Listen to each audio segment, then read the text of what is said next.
What gave you the courage to start MakeMyTrip back in that time frame in India where we used to always joke that broadband peaks in chalta hai, and how did you think this will get off the ground? My thesis is very simple. What's being done on the phone will move to the internet fast. I'm aware of that story. It's always cited as a napkin story where... It's a true story. We sat in Crossroad Mall in Tagdeo and we didn't have a piece of paper. We had managed a pen and there was a paper napkin and we agreed on terms. If the market is not ready, market is not ready. No matter what you do. So you will have to stop. If you just keep pushing the paddle there, you're not going to get the results because the level of digitization was zilch at that point in time. Internet did not really exist. We were early. I actually think if I could wish something on an entrepreneur today, 2005 to 2010, we grew 25x. We raised 4 rounds. Second round split between Helion and Sierra because again, we're nice guys and could say no to one. And I'm glad we got both. What are your best COVID stories? We had many travel businesses which had revenue go to zero literally in that month. We reported a quarter, we were down 96%. Holy cow. Sanjeev tells us in this board meeting in January 2010 and in his typical style, saw the material, saw the slides and he says, you guys are ready to IPO. Rajesh and I looked at each other and said, really? He's saying, yeah, this was our size. 2 days before IPO, we're right in the end. A company, which has got their, I think, just rewards today,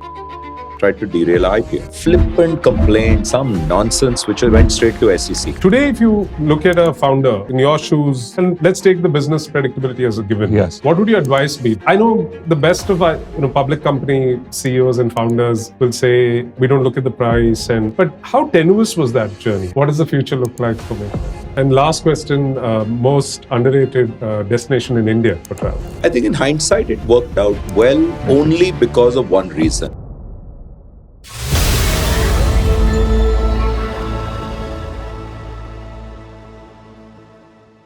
Welcome to another episode of the Blume Podcast Season 4. The theme for the season is Destiny Avenged.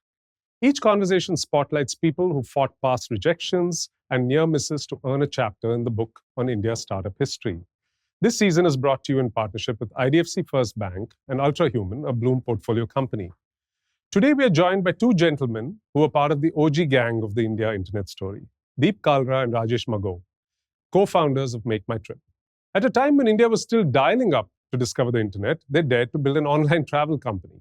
Launched in 2000, they complete 25 years today. They braved the dotcom crash, 9/11, a global-scale financial meltdown in 2008, COVID, much more.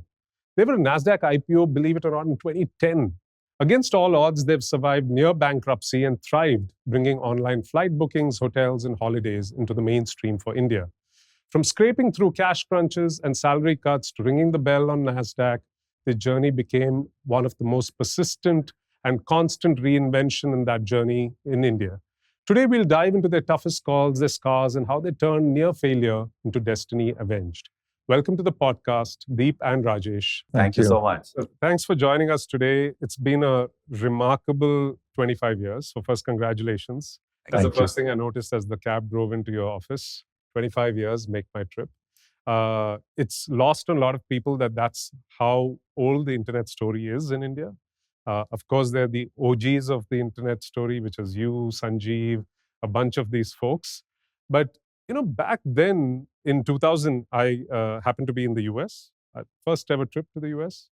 Totally enamored. I think I would attribute some of what I do today for a living of landing up there at the very precise dot-com boom of 99-2000. So I go to college and about 10% of the prior class doesn't come back after the summer break.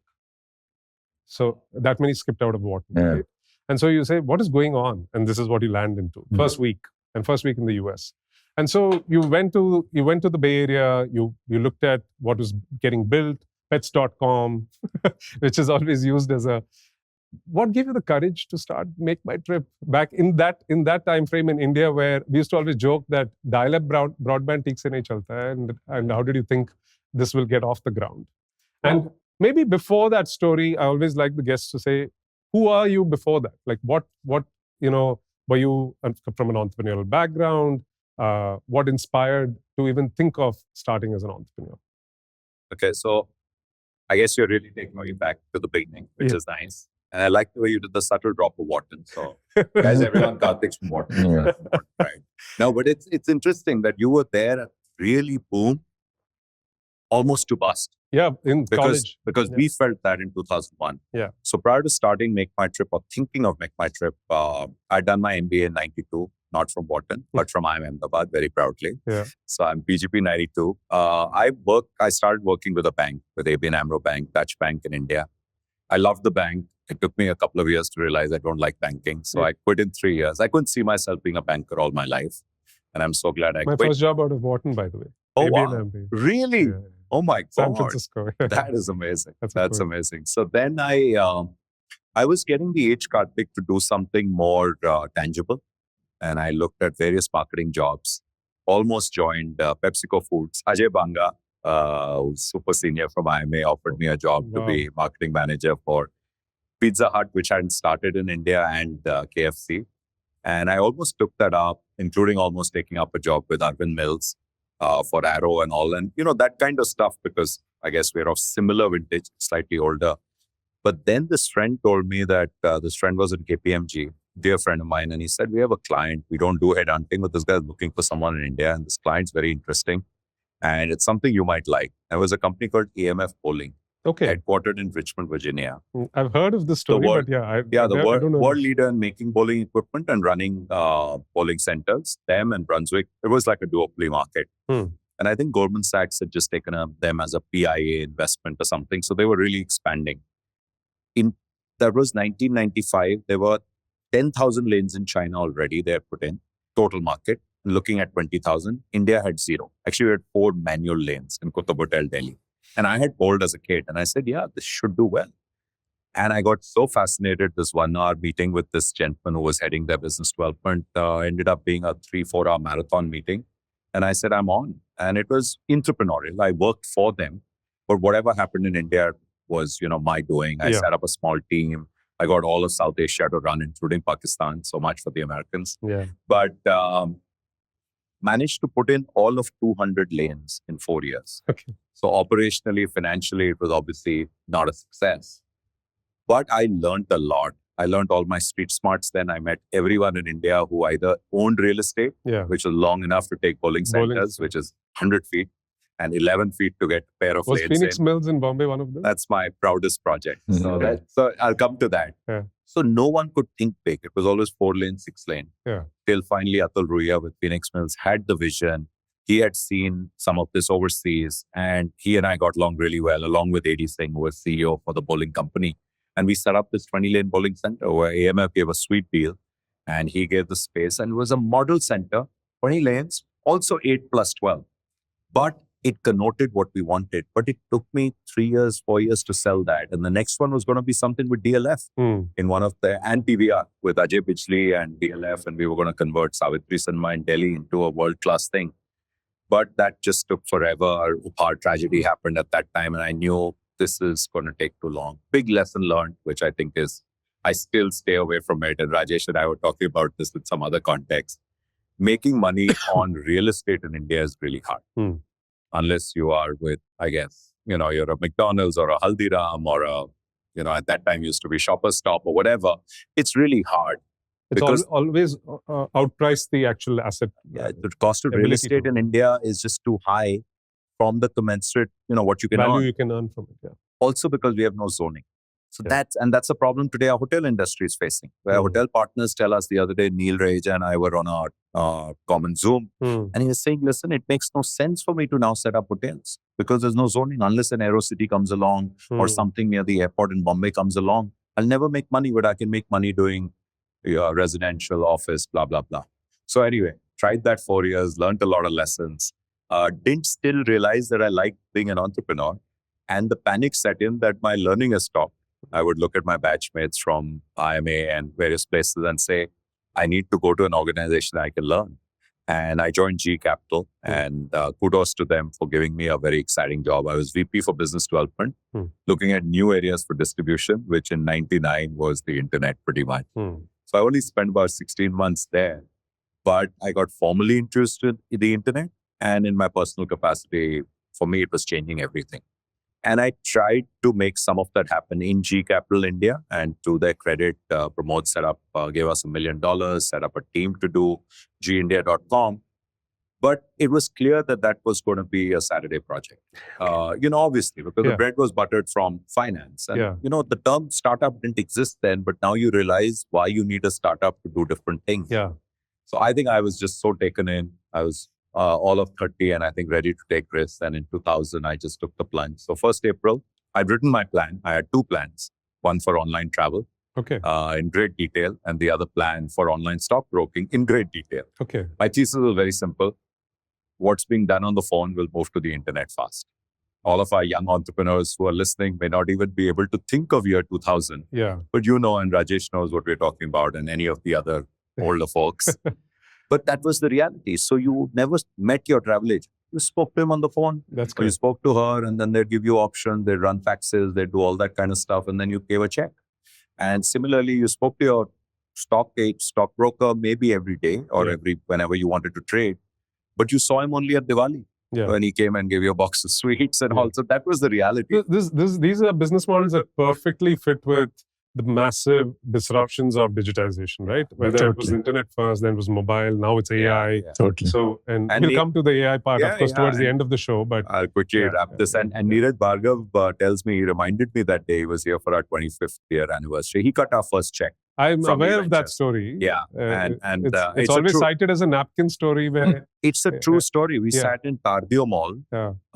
We sat in Crossroad Mall in Tardeo. Yeah. And we didn't have a piece of paper. We had managed a pen and there was a paper napkin and we agreed on terms. Oh, fantastic. So the business plan was on the laptop, but this was agreed on terms. Yeah. And, he seemed like an honorable guy. And of course, when the money didn't come for a while, I had palpitations, but it all came. So he reminded me that I also came to him with a kid's plan.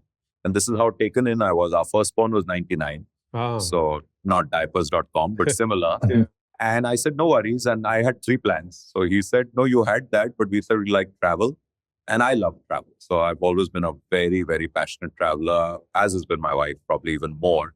And so I said... So you'll relate to that problem for a long time. Yeah, and I'm one of those who finally goes with the gut and with the heart. So am I glad I did that? Not that online stockbroking wouldn't have done well. Yeah. But this is just so much more interesting. So family, I guess the last entrepreneur was probably both my granddads, because at that time you were entrepreneurs, you did nothing else, but not at any big scale.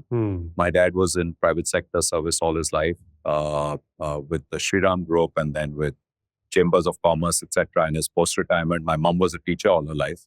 So she taught... you taught it yourself. I mean, you took adventurous breaks as they came, bowling into 96 for his I have to be honest, I don't think one thinks of it that hard at that time when you're young.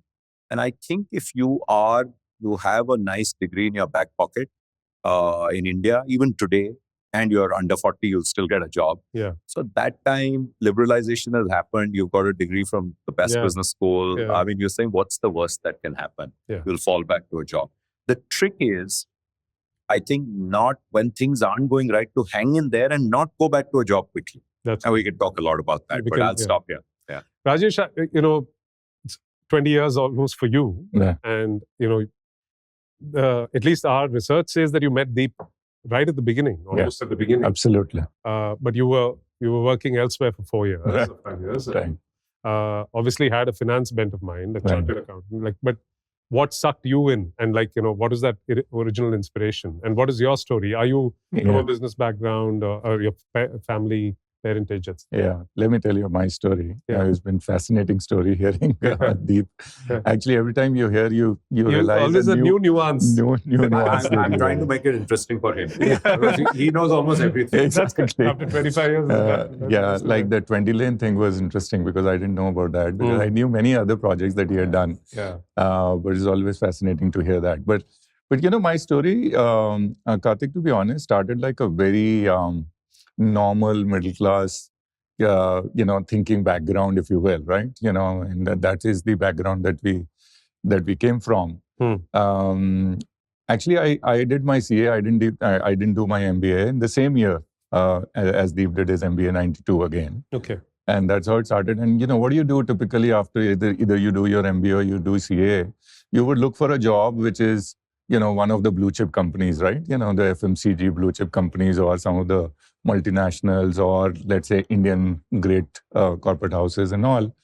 And that's exactly what I did, right? So I joined Voltas for a couple of years, 1 year in Bombay, 1 year in Delhi, and large corporate, learned a lot early days. And then I got a very interesting opportunity to actually make a switch. It was a large organization and I couldn't survive beyond 2 years there because it was less action, slow organization, large organization, and I was maybe a little more restless and ambitious. And I got an opportunity, a very interesting tech education company back then. I'm sure you would probably remember that was called Aptech. It's still around, right? And Aptech and NIT back in the days, and there was a computer education. That is correct. And basic level computer education to, taking into very many diplomas and nowhere close to, any of the computer engineering colleges and stuff. But a lot of the other sort of population which was wanting to learn computers, we were teaching them. It was a great stint, 5 years, under a very dynamic leader called Ganesh Natarajan. It was fantastic to work, under his vision. And I was doing finance role in Voltas. I was also doing finance role to start with in Aptech, but made a switch. I got an opportunity, made a switch to business role then, there itself, right? Because I always, that part I think was clear. It was, finance was more, sort of, let's say the academic background. Maybe functional expertise, but desire was always to be very close to the business. Lovely. Right? So that part was pretty clear. So first opportunity, I grabbed it. So I was leading a division of, Aptech called Aptech Computer Education. They were their flagship division. I was a franchise model and we had some 300 centers. I was leading North zone for them when I left. And that was 5 years. Beautiful gold stint, just a golden period for me. A lot of learning and very progressive company early days. So I was quite lucky, from that perspective. So I think then after that was a very interesting move that happened. So, and I call it more as a dry run before MakeMyTrip. And that was a startup, back then called Quantum Education. It was an edtech startup. We were trying to back in the days, a hybrid model of classroom and video lectures, trying to get, Master of Computer Science from University of Illinois back sitting here. And a combination of classroom as we well still as... haven't achieved this milestone, 25 years. Exactly. It was back then, that was the attempt made. HCL stalwart, a gentleman called Mr. Anil Dang. He was the one who had set it up. Right? So, he was very... he used to run network before he set it up. But very soon we realized, about 18 months at least, sort of I was there. It was not a scalable model. One, it was very expensive, and it was not necessarily scalable because it was not necessarily live. Although the degree was the same, it wasn't a correspondence degree. If you know what I mean, it was not distance learning and all. It was exactly the same degree, but it wasn't scalable. It was very expensive. Maybe pre-sunrise. But it gave me enough, sort of hunger and appetite and perspective change, if you will. It was good to work with some organization where you're sort of building from scratch, if you will, right? And that is when I met Deep. And and again, it is a known thing. How did that happen, by the way? So matchmaking. Actually, regular routine channels, right? I went to meet him through a consultant. He was looking for a CFO. Okay. Unam consultant. Okay. Proper marriage. Omam consultants, right? Back in the days, used to be big. Like an ABC consultant, there was an Omam consultants as well, right? So, and that's why when I met him. So, and I've said that. And it's in public pretty much in every sort of either podcast or forum, that the game changed when I met him. And it wasn't at that point in time on my mind, to be honest, that MakeMyTrip as a business model, what is that? In dotcom, or was I thinking dotcom or internet at that point in time? And Deep had built that model. I wasn't thinking at that point in time that. I was just, in my mind, it was only, I want to work in a young company. I want to work in a startup. I want to, be part of the journey from literally scratch, etc. And that was one part of it, that was exciting. And then after meeting Deep, everything changed. Because at that point in time, and it is true, and a lot of the time that people say at this point in time, from an investor perspective, and you've been investor, all your life or most of your life so far, that you actually back the team, right? Yeah. You look for a founder, you back the team, which was exactly what the thought process at that point in time in my mind was. Because MakeMyTrip didn't really exist at that point in time, right? It was too young to judge. It was just too young to judge an organization in that sense, right? So you were basically meeting a person, getting comfortable with that meeting, and and making a judgment call, right? And he was making a judgment call on me, and I was making perhaps a judgment call on him, right? So that's how it started. For the current age entrepreneurs, there are two, three different paths that you set 25 years ago, which are viewed very differently today. Yeah, which I'll touch upon. One is, by the way, the point you made when founders call me in to interview CXOs for their firm. Yes. I fundamentally tell your size of bet on the founder who introduced us is probably 4 or 5x the one I'm making. Because I'm diversified. Yeah.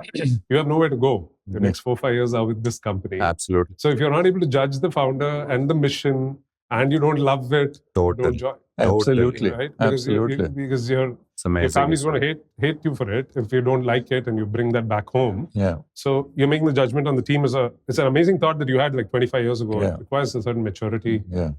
So that's how we push most people, especially if they're coming from different industries. Yeah. So Absolutely. recently there was a gentleman who came from McKinsey as the CEO of one of our companies. He's never done any other job other than McKinsey. It took 18 months to date. To convert him into a thing. And I said, it's very hard. It's okay. But make the right decision. Yeah, exactly. So I take it one step further. You're absolutely right about this, which is when we are interviewing, I almost desell the company. Because, the downside of getting a senior hire wrong is bad for the company too. Of course, it's much worse for the candidate, right? It could end up being 1 year of your 25-year career or whatever, 2 years. But even for us, because you lose not only time, you actually, I think people internally, people then say, let's face it, when senior lateral people come in, most people around are waiting for them to fail, except the guys who've hired them. The human nature.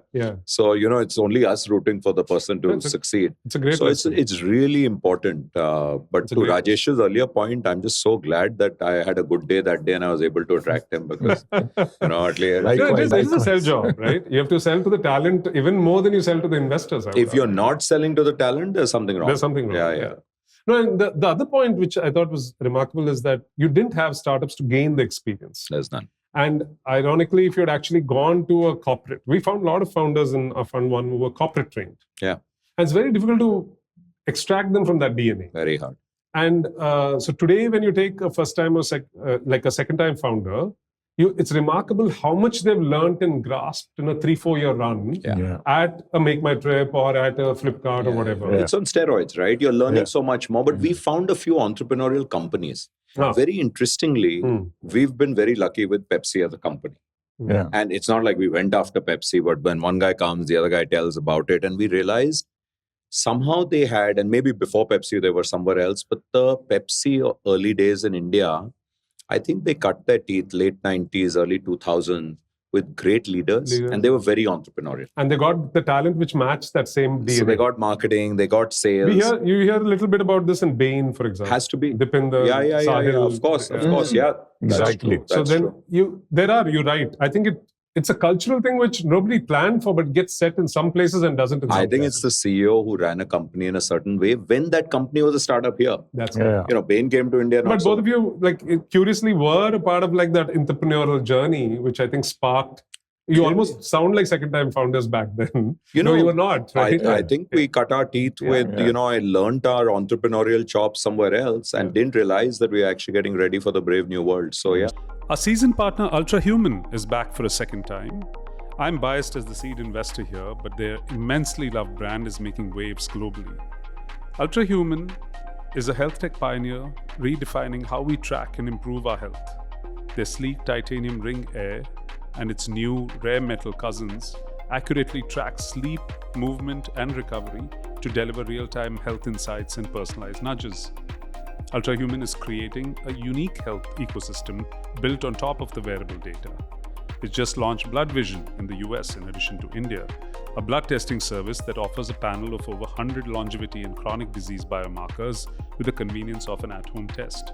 They're also launching Ultrahuman Home globally for environment-aware analysis and sleep insights. Whatever your health fix, go sign up and experience being truly Ultrahuman. So now, by the way, I'm going to, given how long the journey has been, I wanted to structure it using what I heard in last year's podcast from Anand Deshpande of Persistent. He's been building for 35. Yeah, so he's I know Anand, phenomenal guy. So he told us something interesting, which is what I think entrepreneurs should understand when they're trying to emulate you, which is what I want people to do after listening today, is you get orbit ships. Right. And so he has an idea of, next orbit or second orbit. Absolutely. So he's always talking about how the company has to keep reinventing itself. Mm-hmm. And for you don't even have to ask. The crisis kept coming in cycles. Right. And so I'm very curious. Let's take it orbit by orbit. Yeah, that's a great frame of reference. And so you look at, here you launch, very bold, online travel portal in 2000. And then you have the dotcom crisis. So cash melts away. I don't know how much you had and how you protected it. And then you had 9/11. And then basically in India, whatever little venture started vanished for 5 years. Totally. By the time the Sequoias and Matrixes and Axels came back, it was 05, 06, right? Totally. How do you survive the first 5 years? So you're spot on. And that frame of reference, Karthik, couldn't be better. So actually, dream start, 1 year. But it only lasted a year. So eVentures, wonderful, gave $2 million, site built in rapid time. 2 million back then was a big number. A lot of money. Yeah. Site built in rapid time, site doing well, focus on NRI market, which by the way, in hindsight... That was good innovation, I thought, no? Yeah, and again, it wasn't by design. So we wanted, my original plan was also inbound, outbound and domestic. And inbound was converting, firing well. Yeah. And domestic and outbound were non-existent. People were looking but not booking. Yeah. They were using us as a frame of reference, compare, go to the travel agent. Yeah, exactly. So we said, okay, I think a very smart decision was to stop burning money here and focus only on NRI market. Smaller but better, $1,000 ticket, like you. And I used it sitting there. And our model was hybrid. So it was internet, but 1-800 India 10. And why? Because on the phone, we could offer you cheaper prices than we could give on the web because the airline wasn't pouncing on us. So people loved it. And $1,000 ticket on the average, 1,000, 1,200, and you could make clean $100. Interesting. 25 years ago, you had PMF overseas and not yet. Yeah, can you imagine? And you had to use a hybrid model to make the Indian value economics work. You're so right. I'm glad you're kind of helping connect the dots for the entrepreneurs out there. But you have to listen to the market. You have to see your numbers, the critical metrics. You have to decide which metrics you want to look at. Yeah. And if you're not looking at conversion, then you're missing the beat at every step of the funnel. Yeah. If you're not looking at repeat, and we had a long repeat on the NRI, but now in whatever business you're in, repeat is such a good, but I'd like to qualify it like unaided repeat.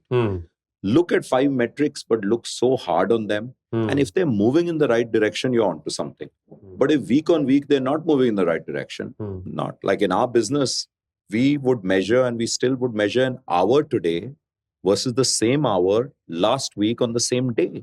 Because the time of day when people make bookings was very different. Yeah. In the desktop era, there was a big flood, 9:30, 10:30 in the morning. People have thought about it at night. They've come and using because your internet was very poor at home. Yeah. Then there was a big flood late evening. Then there was a lunchtime spike. Now with mobile, everything changed. And with cheap mobile, everything changed. Then suddenly you found late evening, big spikes in booking, etc. So you got to understand in your business. I'm sure Zomato is different. So to complete that journey, so you managed to sustain this with inbound and NRI till 2005. But 2001, our world imploded. And you mentioned 2 of the things, dotcom bus, 9/11, and for us, even SARS, which was the grandfather of COVID, great-grandfather, all happened at the same time. So for travel, we were ravaged. It was the triple whammy. Yeah. And we were totally ravaged. At that time, I think was the real test of what do we believe in? On do we believe enough? Because one bought back the company, eVentures wanted to wrap up, bought back the company, whatever money we could. At that early? In 2001. So that was our toughest moment of existentialism. Do we believe or not? And at that point of time, I think that's when Rajesh from the outside was helping us. By the way, that thing on the outside, he was doing a build, operate, transfer to fund MakeMyTrip. So that was e-bookers in UK. They wanted something done. They wanted both of us to run it. I obviously wanted to straddle this. So we had a nice understanding. He was running that. Delivered That's a beautiful the connection to e-bookers. Delivered a beautiful center to them with 250 seats to 30 seats and state-of-the-art center. And then when we got him back, and two other gentlemen, Keyur and Sachin. And, I always say it, just recently I was saying their contributions to MMT, all three of them, have in no measure been, So I got the number wrong. It's not 20, it's 25. Four sitting with e-bookers as well. So you've been there almost 25. Pretty much. And so I think for us, that was our real moment of reckoning. Do we believe enough to go without salaries, to make sacrifices, to convert salaries into, whatever this would be worth, this paper? And so many people left. And I think we're glad they left because we couldn't afford everyone. So yeah, that's the reality. But they left on their own because it was clear. Senior people take a cut, junior people, no raises. Overnight, we shrank from 42 people to 24. So we lost 40 people, 40%. We moved from a nice office in the cheap area, Okhla Phase 1, but at 30 rupees a square foot, to a mezzanine in the same building at 12 rupees a square foot. And a long thing, it was like a railway bogie, where we sat and we worked together. And three of us, when we swiveled around, we had a little round table smaller than this. Our knees hit each other, but we still had a TV up there to watch cricket. So I think it was the next 4 years were crazy, but it really made us believe. So I think we begged, we borrowed, we didn't steal, thankfully. And you value every rupee. So I actually think if I could wish something on an entrepreneur today, I would wish a tough time. In the first phase. Any early phase. I think that inures you and gets you ready for tough times to follow. So the next few crises, I don't think we really panicked. I mean, we knew if we could handle that, we'll handle this. And the bonding that it does to the team. Team is amazing. Yeah, you've gone through the worst of times together. So you say, listen, we'll come out of this one. And we always did a lot of whitewater rafting as a company sport. So this is rapids. So if you can go through a grade 5 rapid and not flip your raft, you'll be fine in all the other rapids. So it also reminds me of one thing I've said out in my like as a podcast guest, and what I measure when entrepreneurs pitch, which is, are they married to the mission that they set out to do deep enough? Because only the mission keeps you alive. Right? Everything else says drop it. And that's what it was. And common sense, and actually all logic said we should all go back to our jobs, make much more money, have this thing. But then if everyone did that, then, and am I glad? And one, I have to say this very honestly, I wouldn't have been able to stick it alone.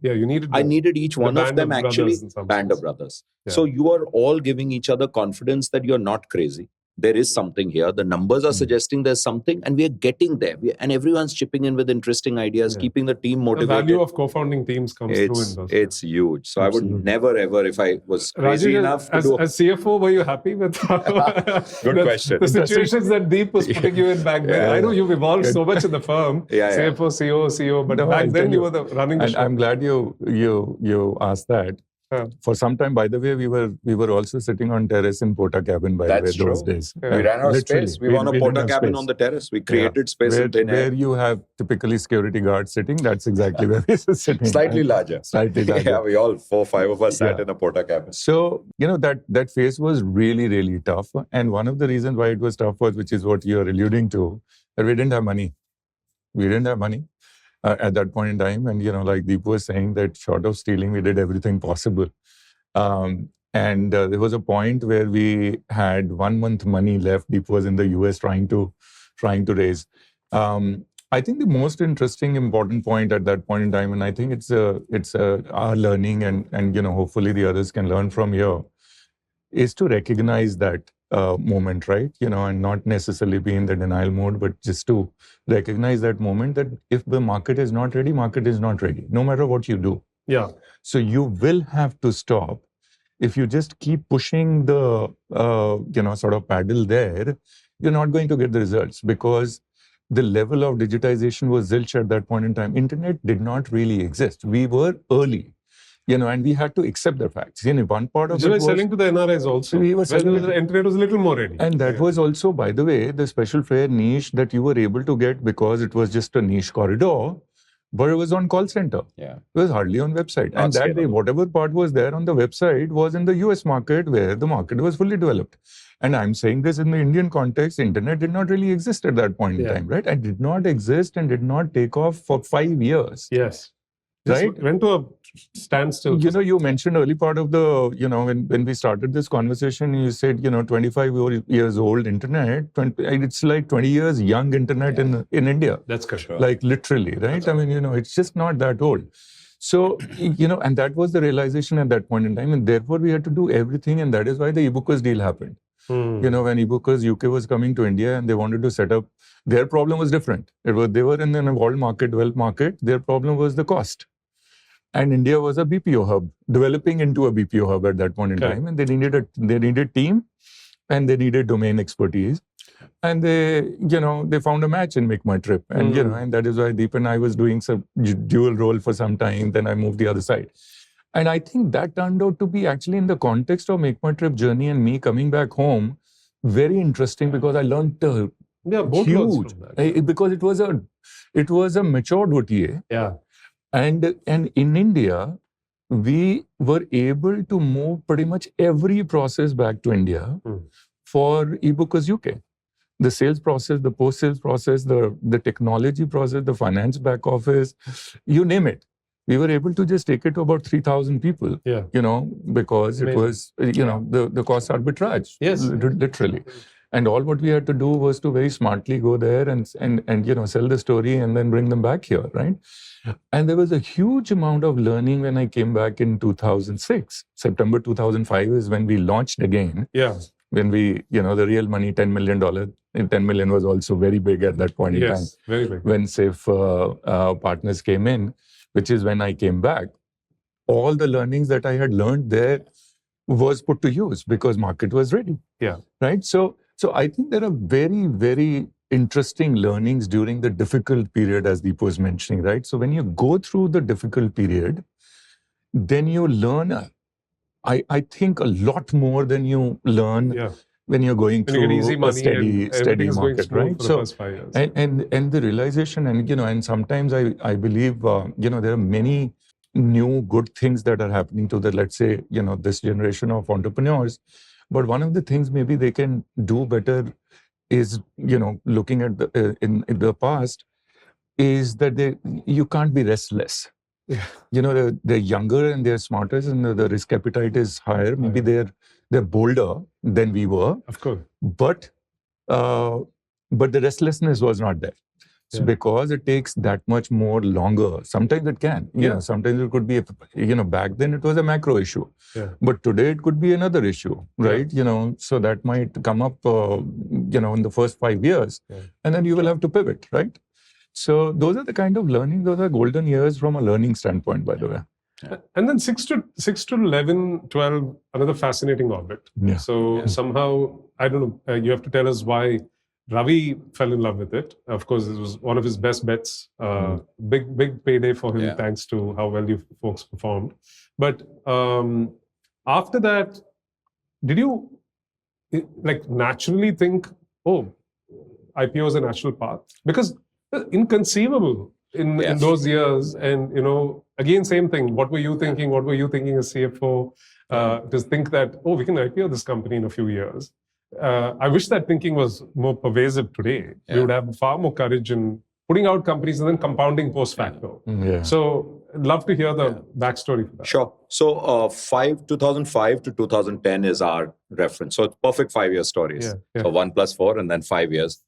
We grew organically. So Safe Partners, which is for the benefit of everyone, Elevation Now, and Ravi Adusamali was... so we had 2 term sheets.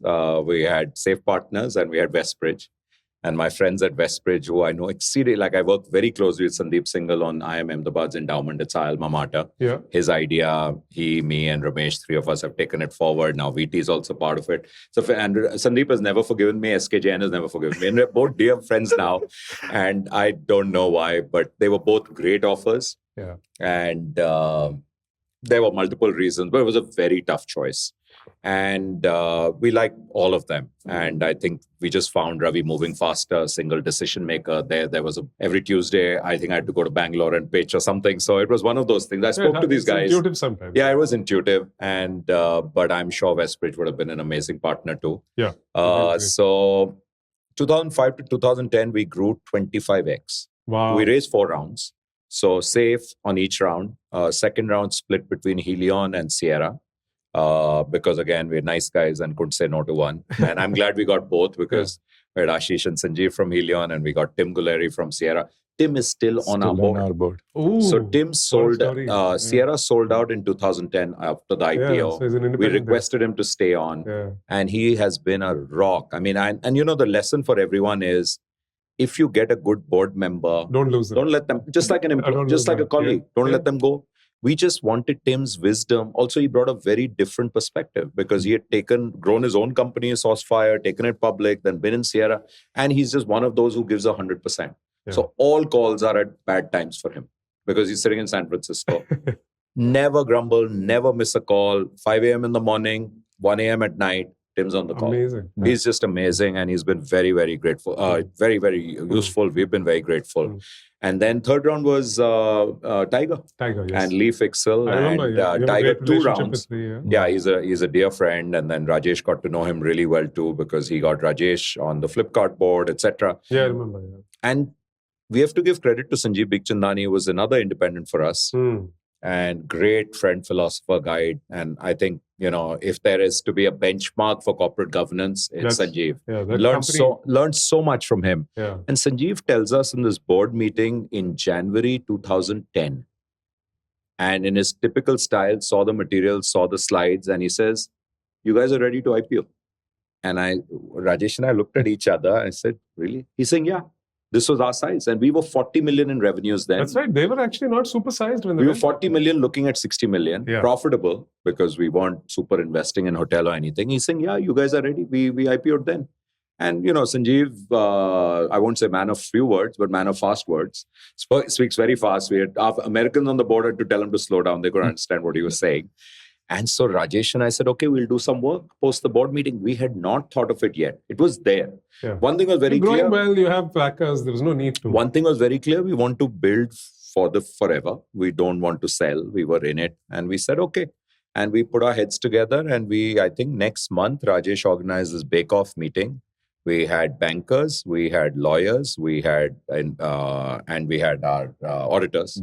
So everyone was there: Morgan Stanley, KPMG, lawyers, Latham and Watkins, and then SNR in India. Everyone together in the room, tried in Gurgaon, and it was the bake-off. And Sanjeev warned us: list in India. There's another story: India versus US. If we have time, you'll take in India, it'll take you 1 year. US, we don't even know how long it'll take you. Oh, and all the market feedback we got, our board was split down the middle. So I'll tell you quickly. So I took a week off. Rajesh and I spoke to many people. I spoke to at least 6 people in depth of the experience of listing in US and India. And finally, we came to it.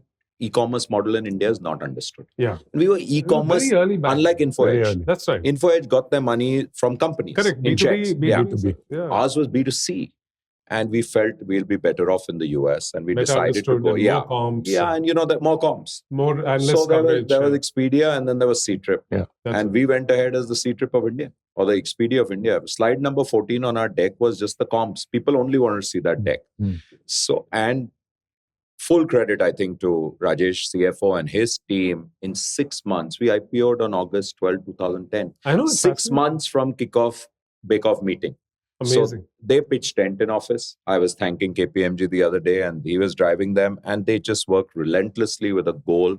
We have to catch the summer. We got the last week before the break when everyone, you know, all of Wall Street's gone. Wall Street's gone, Boston's gone. And we were marketing. We did a 2-week roadshow. It's the Hamptons month, yeah. Yeah, you know where they are. So they're clearly not in their office. Yeah. And luckily for us, we met that window. We priced it at $14 and, the rest is history. But I want to hear Rajesh's perspective on it. This is my perspective. It's like, so actually 2-3 interesting reactions. Yeah. One is, I used to crib a lot that India VC funded companies still haven't figured out that IPO is probably the best long-term path. Yeah, for sure.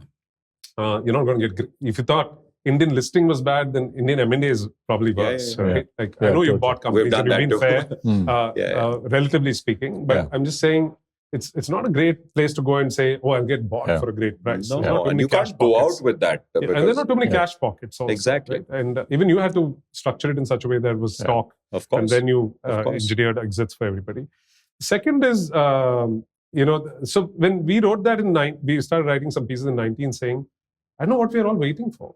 We should be taking more companies public. Yeah. And then in 21, what are the first lot, which were the big two of the big ones? Policy Bazaar and Zomato. Yeah. So I said, Mr. Bikhchandani is behind me. I remember reading your piece, by the way. Yeah, and now I'm thinking, oh, he was the OG on you as well. Totally. Absolutely. Yeah, he was. I mean, he put the idea in our brain. We might have waited a few more quarters. Yeah, it's fascinating that he had a role to play there as well. Yeah. But it's still like very daunting. And I know you didn't touch upon it, but again, what gave you the courage? I know the decision was NASDAQ, but was it easy to do the NASDAQ? Why aren't more companies doing that today? So maybe, you've excited people now. So tell us why it's not done more often. Maybe I can give a little bit more color on that. But, the point that you touched upon is a very interesting point. Strategic M&A, strategic sale versus an IPO. Thankfully for us, that wasn't the issue. Yeah. We as management team were very clear because from our point of view, and it is not an exit for the founders, right? I've never for exit. Yeah, it is actually the beginning. We're chatting. It is actually the beginning, right? It's a completely a new journey, new trip, right? Yeah. So it's a great milestone. We wanted to do it, and and of course the stature of the company improves, etc., etc. Yeah. So from our point of view, management team, the thought process was clear. Investor backing was there. They were very supportive. They were, in fact, board was pushing us, as you heard. Sanjeev was telling us that we were ready, etc. But from a timing perspective, hindsight, I can probably say maybe we were touch early. Right? Because we had built only flights business by then. Yeah. And internet was, and young business and internet was also very easy. Although no regrets, by and large, because we had to manage this. Once you were in the situation, you had to manage the situation, right? We still had to grow. We still had to manage our investors. Now, 3 versus, maybe 20 investors or whatever, right? So we still had to do that. Yeah. And we ended up going through that journey. But if I had to, just rewind and see that, maybe we should have waited for a little while more, perhaps the answer to that would be yes. But in terms of just whether it was hard or, not so hard to go out there, again, and I don't know, maybe I would give a lot of credit to the fact that we had experience behind us, right? When we started the venture, we, both Deep and I and Sachin and Kayur, we were all corporate professionals. Yeah. So we had learned that, right? So we were not necessarily, young, straight from the college kind of entrepreneurs, right? Yeah. So that part was helpful. The other very important, and a lot of the people were including Sanjeev, was saying that from a corporate governance standpoint, US is very tough. It could be an overhead because, there are a lot of compliances and stuff like that. And again, for whatever it's worth, that wasn't our concern and worry. And the reason for that, and again, that's a very interesting learning for the young entrepreneurs. Today, because of the fact that they're starting really early. See, we were a little experienced. And thanks to, and again, it flows from the top, right? The reality is, when Deep set it up, our board composition as a private company also had independence from the word go. Amazing. Not from a governance standpoint per se, more for strategic advice and brainstorming standpoint, right? And sounding board. So we would be comparing with each other, like, 3-4 founders, senior management, talking to, discussing strategy and all. But, how do we get the external perspective? Yeah. And from where, right? So you need to have some sounding board, right? So, our investor representative directors were there, but we had independent directors from the word go. So we were not really worried from that point of view. So maybe the conviction was coming from that side, a combination of these two factors, that listen, it is going to be a difficult journey in terms of the sheer amount of work that is required, but not from any other perspective, right? So we were not nervous or anything. And let me tell you, it was delightful to work with the US ecosystem, the investors, analysts, and the exchange. It was just amazingly professional ecosystem that we faced. And I personally loved it because, the response time, the decision making, the professionalism with which that they approach. Even if you draft your prospectus and you file your prospectus and you get the long list of questions, logical questions, high quality questions, they'll come back to you, which you can address it because you are the rational question. The rational question, and you're quite used to it because that is the way you were building the company, that is the way you were running the company. So why would you be nervous about it, right? So I think the ecosystem was really very well developed. Yeah. And from that point of view, to be honest, it was very smooth. Raj is not taking credit. It was because you're a kick-ass CFO. I could address this. I leaned on him entirely because the more we heard SOX compliance, the more, and I said, we've always kept one set of accounts. Yeah. Unlike companies I know, which have 3 sets of accounts, one for investor, one for IT, one set of accounts, keep it simple. One rule we always learned was, if there's bad news, be the first to give it to the board. Yeah. So I said, Rajesh, how tough is this? And he said, we'll do it. And I relied on him because we ran it obviously squeaky clean till date. Yeah. And touch wood, it's never been a problem in the US because it can. I'll give you a great example of what he's saying. 1 day, 2 days before IPO, we're right in the end. A company, which has got their, I think, just rewards today, Cox and Kings tried to derail our IPO. Oh, is it? Flippant complaint, some nonsense, which went straight to SEC. And it was total bullshit, but they wanted to derail, which happens here too before the IPO. SEC spoke to our lawyers. Our lawyers explained it to them. We explained it. Rajesh, we are pitching to an investor. Rajesh has to leave. And I'm saying, really? He needs to go to the loo probably. And he was worried. And he came back and he told me later he had to go. He was actually taking a call with the lawyer to tell them. We gave our written response. They said, it was understood. Yeah. They just said, this crap happens. Yeah. Very mature ecosystem. Yeah. So I think you have to it's tougher. Yeah. You do well, you get superbly rewarded. You don't do well, it punishes you hard. Yeah. But I think it's very logical, that ecosystem. And there are few players who are always the, in and out quick, make a quick buck. But once you get quality, you look at your cap table, you have quality long onlys. It's a delight to go into those meetings. It's tough, but you'll get a few nuggets from them after they have done their 45, 50 minutes of questioning. The last 10 minutes. It's all learning for you. Phenomenal learning. And they're the same guys who had been talking to Expedia and Booking and Ctrip. Yeah. And they could give us learnings of what they've got and we would be hungry for that. Yeah. So for me, it was like first 50 minutes you're parroting because you're saying stuff what you know. Yeah. It's very boring. We would dog and pony. We would try to keep each other motivated by, how many times will we not use this word today and synergy will not be used and all that kind of stuff. But last 10 minutes, you could suck it in. Yeah, and there was a lot to learn from some of those investors. This is a good time to talk about IDFC First Bank, our seasoned partner. IDFC First Bank has earned its reputation as one of India's most startup-friendly banks through its First Wings program, which provides dedicated mentorship and tailored financial solutions to help early-stage ventures scale effectively. Coincidentally, many of Blume's portfolio companies, much later stage, also partner with IDFC First Bank for their banking and financial needs. If you're well-funded and scaling, there are great lending and banking partners, and our portfolio companies would attest to that.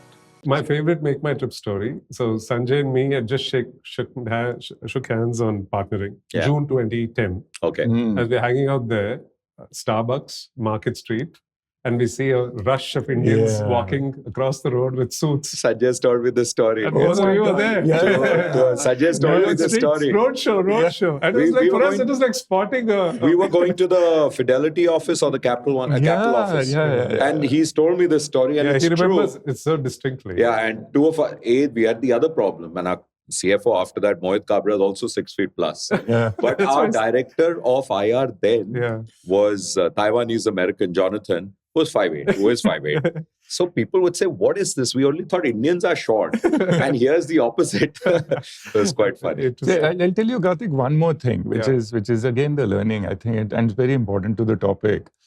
So a lot of the focus, unfortunately, goes into the IPO process. Yeah. To my mind, IPO process is not really an issue. Yeah. You'll get there. Yeah. You will have team. You will be able to do it. It's hard work, but you'll get there. That's not as difficult. What is important, that doesn't, decide the IPO and whether the success of the IPO is not dependent on the process. The success of the IPO is dependent on the business. Are you ready to go IPO from a business standpoint or not? Right? Are you ready to sell the story or not? Has your business reached a point where you're confident of going out and selling the story? And predictability and stability. Predictability, certainty. That's what the market you wants, can't be uncertain, right? Yeah, So you're going into IPO. Yeah. You're going into IPO, and if you're nervous about and saying, I don't know what's going to happen next 2-3 years because my strategy is not clear, my business model is not clear. So that is what is remarkable, that you folks, even in that era, despite all the ups and downs of the first decade, you actually were ready to IPO in 10 years, which not too many companies do even today. But that's very important because, and a lot of people, have often asked me, what is the time, how should we do it? And I'm saying, first focus on business. Yeah. And if from a business standpoint, if it looks good, then you're ready. Then only you're ready, and then you worry about the size. The doesn't matter as much, but predictability. I think that's key. Your model is stable, steady. So last question on that before I get to the next. Let's run through the next decade as well, very, very quickly, because I think strategy changed. We saw acquisitions. We saw a lot of stories unfold. But today, if you look at a founder in your shoes, similar shoes, and let's take the business predictability as a given. Yes. What would your advice be? Should you actually go to the US, or is the Indian market suddenly in the last 5-6 years matured to the point that the regulator, the analysts, the buyers are suddenly saying, "Oh, internet, hame samajh mein aata hai." No, it has come a long way. Yeah. So if you ask me today, 100% India. Yeah. Right? Because ecosystem has evolved. Yeah. You can see a lot of public companies, a lot of internet business models are already public. The comp sets are available. The analyst ecosystem is available. Domestic institution investors are ready to invest. Foreign institutions were always ready to invest, right? So, there's new money that is, and this is like a last 5 years. Exponentially larger than when you... Last 5 years, exponentially larger. There was an era where domestic institutions would not even look at it. Yeah. Right? Today, their sizable portion of investment is going into new age companies, right? So I think including the exchange, the perspective has changed. Market has evolved. And sorry, just one point that I wanted to make, and back then, by the way, Sanjeev also was saying, when Deep was saying board was split, because Sanjeev was saying, why not India? Because you are an Indian company, you should. Yeah. And he had a point there. Yeah. His point was that you're an Indian brand. Yes. Right? And you're a B2C brand. I was coming to that. Right? And US market, you don't have retail investors, right? That's right. So here you get a brand rub-off effect because your customers would be buying stock, right? Absolutely. So that advantage is not there in the US market. That's right. So if the ecosystem had evolved, if we had more internet comps sitting at the Indian exchange, there was no reason for us to go to US. We were lucky, by the way, again, Deep's wisdom and maybe our consultants advised on structuring at that point in time, that from a corporate structuring standpoint, we were ready. Yeah. Yes. Right? Because, we had holding company outside and we could take the company public. That was easy, yeah. That was easy. And not necessarily everybody was focused on profitability, etc., because that was supposed to be the internet business model. Yes. So, but today, everybody understands internet business model.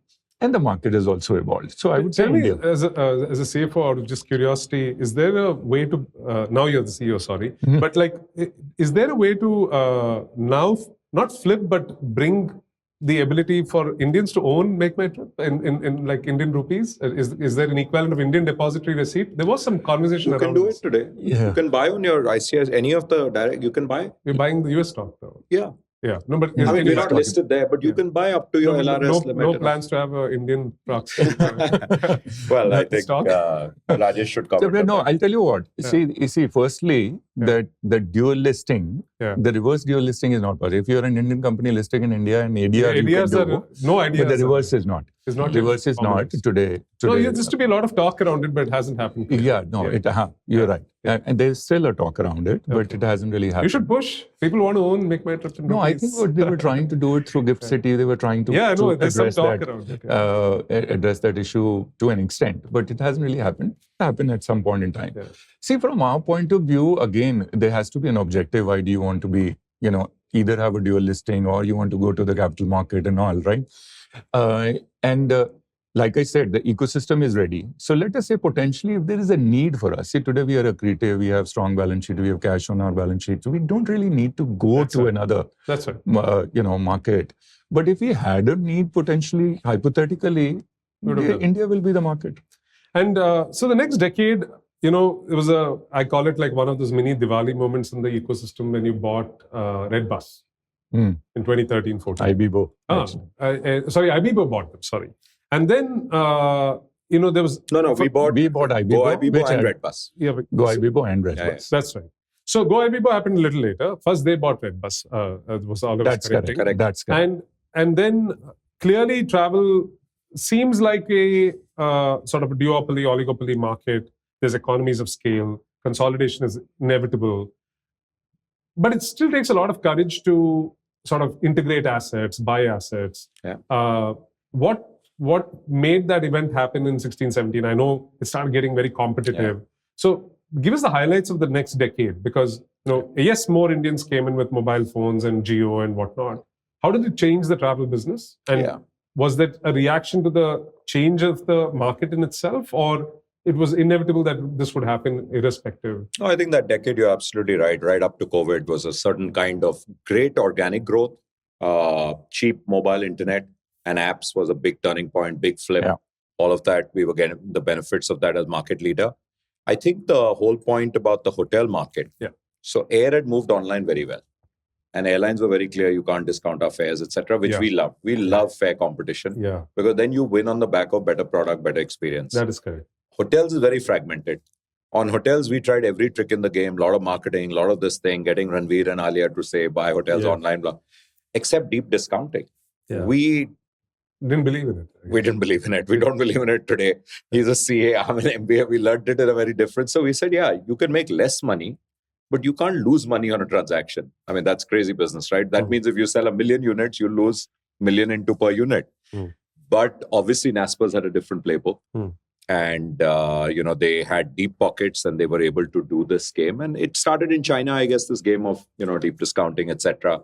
And they brought that to India. I must say that opened the hotel market, created a big problem for us because we were listed. So if we matched it, our P&L didn't look good. If we didn't match it, we were losing market share. So we were really stuck between a rock and a hard place. And we tried various things, I think, for 18 months, 24 months.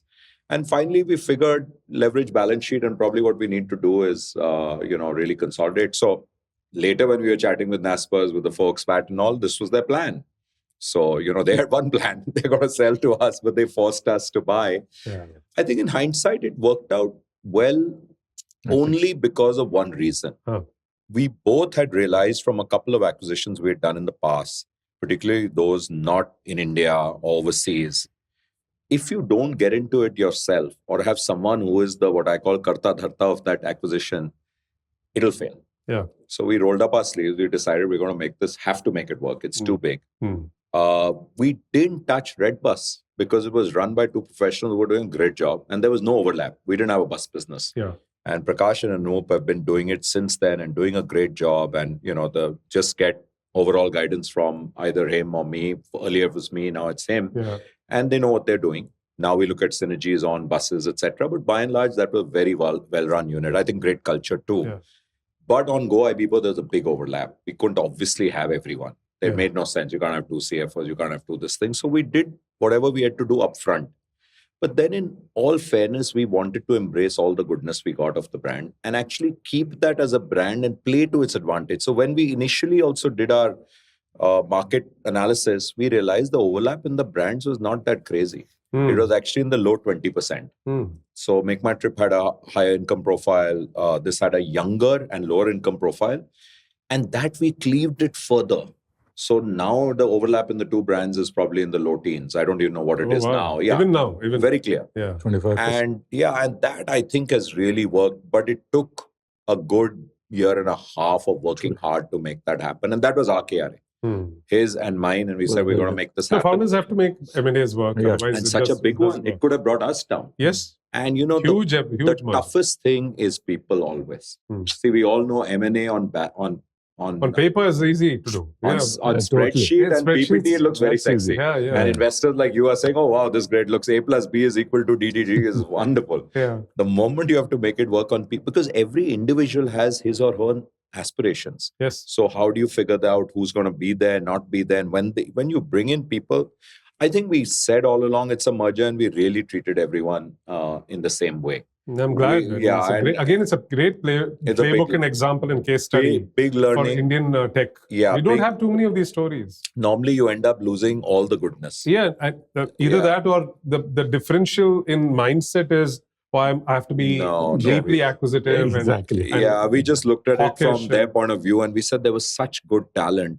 They had some tech folks and product. We still have a lot there. Fantastic. That I was coming to the culture. You guys class CTO in Vikalp. We had another guy, Rahul. Both of them helped us build. They built Aarogya Setu. We had some really great people. Parikshit is still with us and in the leadership team. So I think we tried to get the goodness and we wanted everyone to stay. Some eventually. How many acquisitions lifetime you think approximately? Quite a few investments now. Yeah. But I just wanted to make one or two important points here on this. See, admittedly, we were not ready. This was a very big one for us. Yeah. We were absolutely not ready as business. Yeah. Because, so what was the driving force for us? The hotel market hadn't really taken off. Flight business was steady, stable, profitable, etc. Hotel market had not really taken off. We had invested quite a bit into the hotel market and it was taking time because, the game changer for that, by the way, was mobile market. As the app world, we got into the app ecosystem, it started to take off. I think what was getting threatened, and in MakeMyTrip, it is almost like a culture. So if there is one goal that we've never compromised, is the market leadership. I was getting threatened there. Only because someone was coming and disrupting the market using price as a lever and negative unit economics. Now, how do you counter that? Like Deep was alluding to, we had no DNA for that. In fact, and we were a listed company on top of it, right? And first couple of quarters, we were saying, listen, what to do? And then we said, oh my God. Then we actually went and raised more money. And we started actually playing that playbook. A lot of companies of your ilk started doing that. Even Naukri, if you remember, the first issuance after IPO was to contend with housing. Yeah, exactly. If there's what do you do? Because this is your turf. So you're losing ground. It's actually... You had to attack. You had to react. You had to play the same game. And that is when the consolidation moved. So it was an expensive consolidation move. It was not... it wasn't cheap. It wasn't cheap at all, right? But then once you had made that move, today, there is no regret because it has actually worked out because then after that, the hard work started. Yes. It took 2 years for us to get everything going from an integration standpoint. It wasn't easy from people's standpoint. And we had to spend like hours and hours into that. And then technology at the back end and, the supply team, etc. The unification took 3 years for it to sort of come along, right? So from that perspective, it was really hard. But once you had made that decision, then you had to make it work. But if you don't make it work, then it's a double whammy. One, it was very expensive. Yes. And two, if you don't make it work, then, we've completely lost, right? So I know it's not been last 5 years have been, I think post-COVID, the stock's been on fire. Yeah. But if you go back to that decade, it felt like a roller coaster ride. Yeah. And I know the best of public company CEOs and founders will say, we don't look at the price. But how tenuous was that journey? I mean, it's not easy to be a public company founder, manage expectations in the firm. No, it was quite stressful. It was quite difficult. It was quite stressful. Yeah. But yes, sometimes it might be just a cliche statement to make and saying, don't look at the stock price and all. Of course, you will see once in a while and you have to see it. But I think the journey was tough because, and that is why I was making the point earlier, hindsight, if we had to wait before we go public, we should have done that. But that's hindsight, right? That is one important thing, right? Because then you have more sort of elbow room, flexibility for you to be able to play that kind of game, right? Because one part of the market was ready and we took off, it was stable, but the other big part of the market, which there was high margin, more defensibility, was not really ready, right? And we were 95% of our business at IPO was flights. Yeah. And today it is 50-50, right? So that important 50% we hadn't really even started, right? So that is very important point. Yeah. The other thing that the entire chaos happened because it was an underpenetrated market. It needed more investment to open up the market. And then the consolidation move happened in between. Now, it was very natural for investors to get nervous. Every time we will go out and, of course, we will have some credibility. Both Deep and I will go and tell the same story. And we say, please have faith and patience, and we will get there. But at the end of the day, we had to deliver, right? Yeah. And we were not able to deliver. So I'll tell you the important point, very, very important point during the difficult phase when you're a public company, when you have to manage investors was that you are the closest to the business. Investors are not, right? So investors might go through this phase where they may go up and down in terms of just having faith and trust in your story, and therefore the stock movement will happen. Yeah. Effectively, that's what happens, right? Because they might take a view, some they have their own compulsions and saying, listen, I can put this money somewhere else and I will get faster return, etc. And there are many things that can happen. Yeah.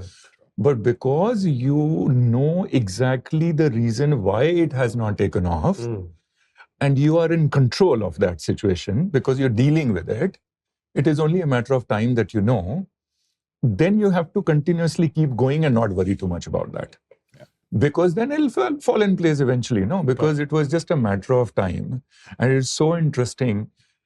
Although the last 5-year journey has been, in terms of call it delayed gratification or whatever. But the reality is just before COVID, we had turned it around. Yeah. And COVID happened. That was just, as in luck would happen. As black swan as it can be. What are your best COVID stories? I know we had many travel businesses which had revenue go to zero literally in that month. We reported a quarter, we were down 96%. Holy cow. Yeah. So I started the call by saying this should be called a lack of earnings call. No one found it funny. But the whole world of travel had imploded. Yeah. And one investor asked, where did the 4% come from? Because national lockdown. Those were emergency stays and emergency travel that was happening. Hotels were turned into, isolation bays, etc. That was crazy. And I think the toughest time. So here's the thing. During COVID, our challenge was not existentialism. We had, correct me if I think we had 450 million on the balance sheet. 250, and then we raised 250. At that time. Okay. So we had this thing that we will not. So tied. We'll be fine unless COVID continues forever. Then the whole world's going to hell anyway, right? So we thought we knew we'd survive. Is to keep people motivated. That's what. And a lot of our talent, the best of our talent, the tech and the product and the online marketing and the finance folks, and it's all fungible. Yeah, they could go anywhere. Yeah. And Zomato was on fire, others were on fire. Yeah. So we were losing people and we had to keep them gainfully employed and keep the motivation going. Yeah. So a lot of stuff was going on, and Rajesh had new projects they worked on. Ad tech was a baby of that time. Homestay, something which I always thought was a good idea. No one took me seriously till finally everyone said, oh, homestay, people want to live alone. Yeah. Homestay became important for us. We built a lot. We did work on the unification. Aarogya Setu was built, which was no money. But it was team was so motivated. So there are good 20, 25 people working only on that during the first wave. So I think a bunch of stuff, cost rationalization with a fervor. You're back towards the wall and you really realize where every penny is going. Yeah, and then when you have to bring it back, then you're very miserly about it. Yeah. So between Rajesh and Mohit, the CFO, they said, now we're going to measure every dollar where it's going, every rupee. So amazing culture reset happened. So yes, and so actually, you end up with a much better cost structure when you come out of it. And we've seen this. And I think everyone who's there, even if you're not a market leader, if you're a solid company, every crisis which hits the whole market, the best companies will come out stronger because the weak can't actually compete. And the best will actually figure out ways of stretching that dollar. And my biggest advice to all entrepreneurs is hang in there. Yeah. Because things change. Like Rajesh said, the market changes, various things change. But you got to be there. The most underrated value, people say, of course, perseverance, resilience, is just showing up and being there. Yeah. People are not there because they pack up and they say, oh, I could be earning 1 crore a year, or I could be doing whatever. Yeah. No, hang in there, because things will change. And if you're ready, you'll get the opportunity. And you'll strike gold dust when others are still this thing. And that typically is some magic which is under the hood. But there also seems to be, I'm going to cut over to culture and then we'll finish off with your 25-year high that you're on right now.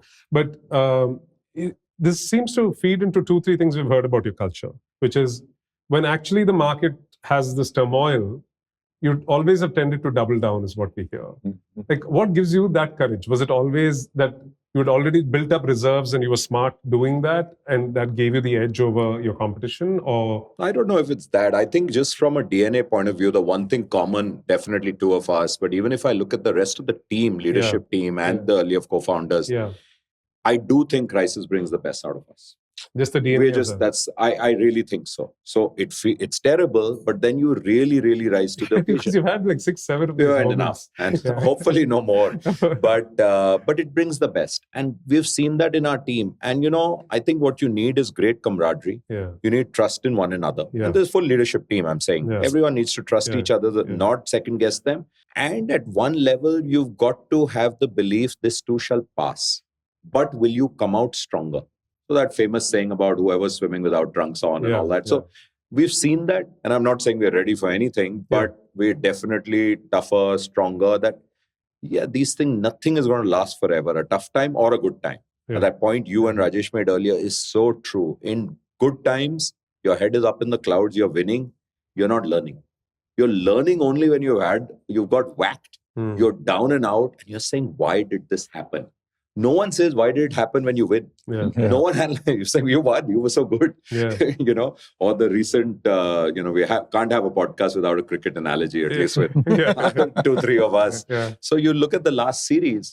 I mean, what we will remember forever is the draw that we eked out. Of course, the win, but that draw we eked out was so crazy and so much to learn from it. And even that loss in the end, oh my God, you'll never forget Siraj. In despair and Siraj in triumph. Yes. But there was so much learning. But when you won, you won. You won the World Cup, you won the World Cup. Arey, bahut acha hua, sabne acha khela. So I think we all as companies need these knocks to really reflect. The corollary of culture, like you have so many folks seemingly 5 years, 10 years, 15 years. What keeps them going? Do you deliberately like refresh culture, refresh their roles?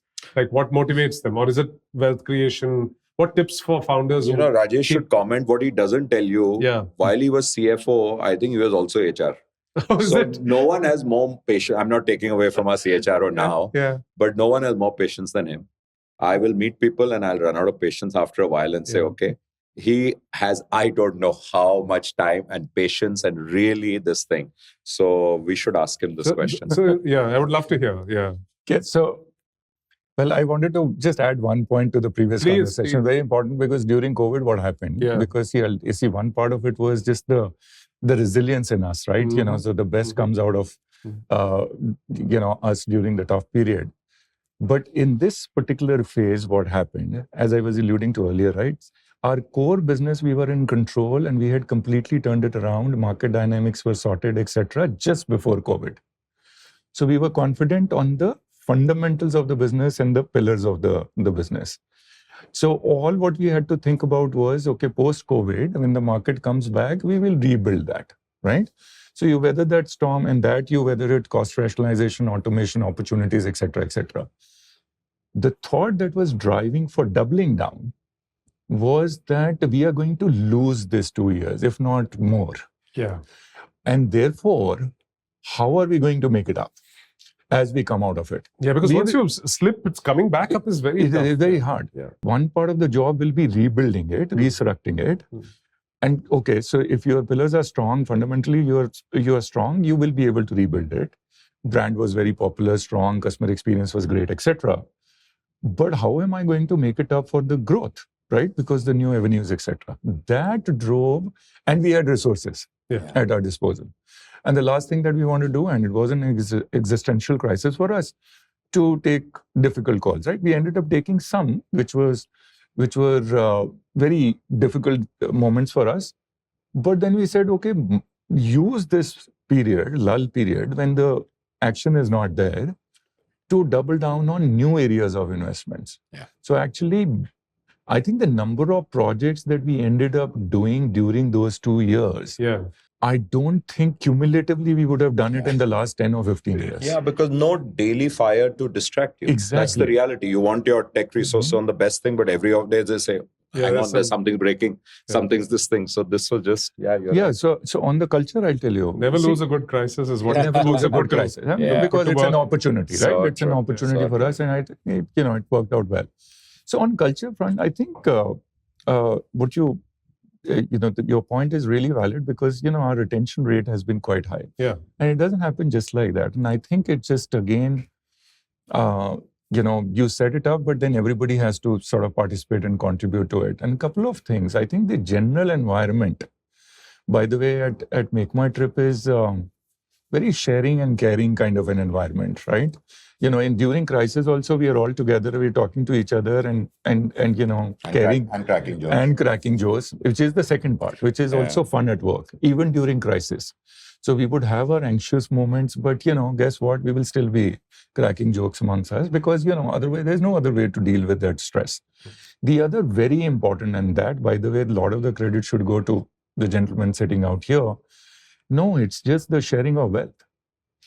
The number of people, and that was the proud moment, and I know for Deep and I know for me personally as well. When we IPO'd, we had 75-80% of our people who had ESOPs. Yeah. It was so widespread. People didn't even recognize the value of that paper thing, right?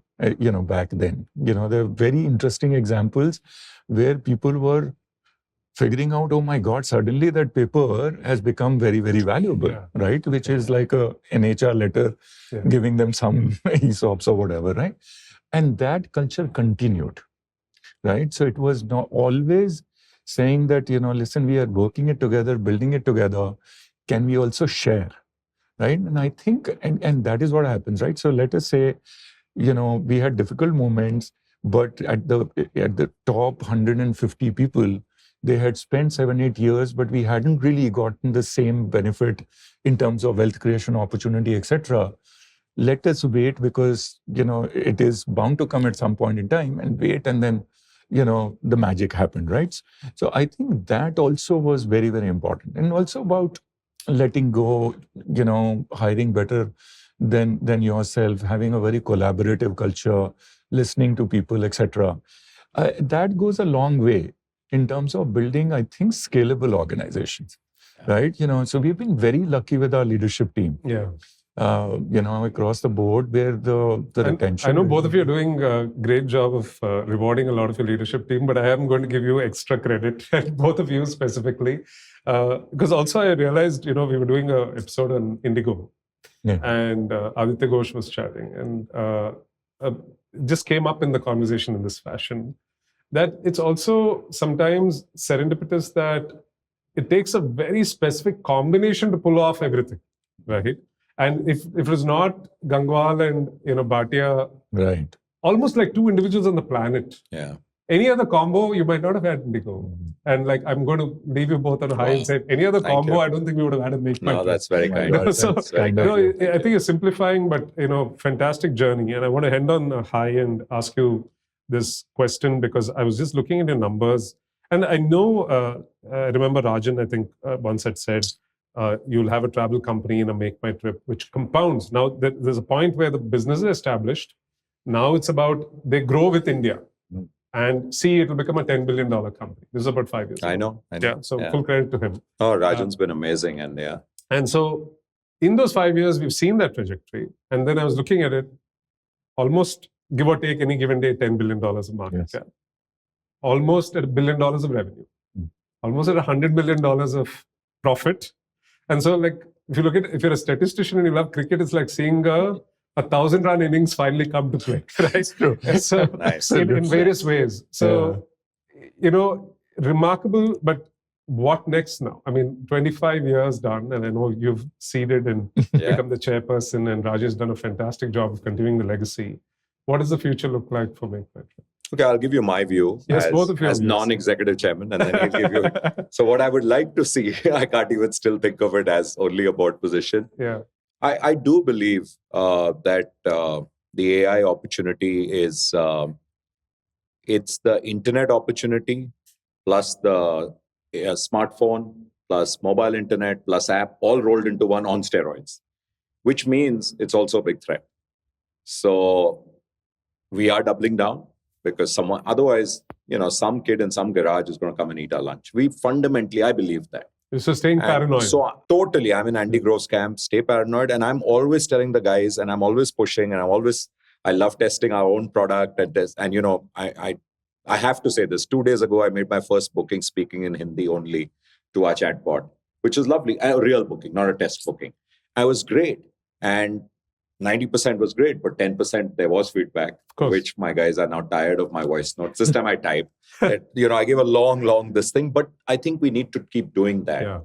And never get complacent there. So I think, not just Rajesh, our CTO, our CPO, they all seized with this whole thing on AI. And I think we have to almost for us, we were on desktop, I remember, and I have no shame in admitting this, we were losing on UX to Ctrip. Yeah. They were beautiful on desktop. And I was tired of Ashish Gupta, various guys telling us this, Sanjeev saying, and I'm saying, the app moment happened, we said, stop everything, only app.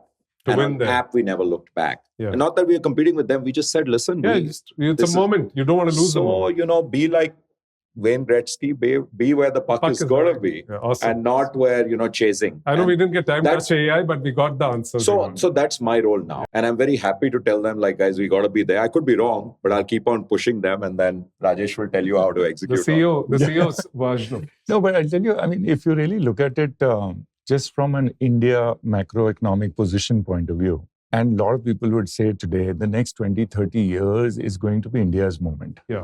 No matter what, plus minus will happen, cycles will come and go. Correct. A few years here. Yeah, but from a long-term perspective, it's a very, very interesting phase. In fact, in many ways, therefore, the best is yet to come, right? And if we don't do what Deep was just saying, that, we stay agile, we stay active, we continue to keep innovating, then we would lose this beautiful foundation that we built over 25 years, right? Yeah. But if we continue to keep doing that, the best phase is going to be future. Because, the hard work is actually pretty much over in terms of just building blocks, right? And now it is the time for you to be able to just tap into that opportunity. Yeah. Because the macroeconomic drivers are in your favor today. You look at the income growing and the disposable income, the consumer habit changing, specifically to travel and tourism, taking more trips than ever before. And you look at those cohorts and, and people are upgrading from basic to mid-segment to premium, right? What else can you ask for? We've gone through that phase and we've built this business where it was really hard. We used to have 20 million credit card base. We today have 110 million credit card base. Yeah. No, I think digitization, back end and so on, right? So I'm loving Rajesh's enthusiasm. He's saying you haven't seen anything yet, and it's like 10x from here. Absolutely. We actually all believe that, to be honest. We really do. Really do. Yeah. No, it's been a delight to have both of you. I was hoping for exactly something like this. Nice. So the idea was to go mine the history that a lot of people have forgotten. I think this is one of those OG stories that, yes, I know it's our 25th anniversary, so you've gotten a lot of mileage this year, but dutifully, it was all due. And I think this conversation to me was about going and mining those and saying to founders that, hey, it takes that long to actually build a super resilient, market leader in the country.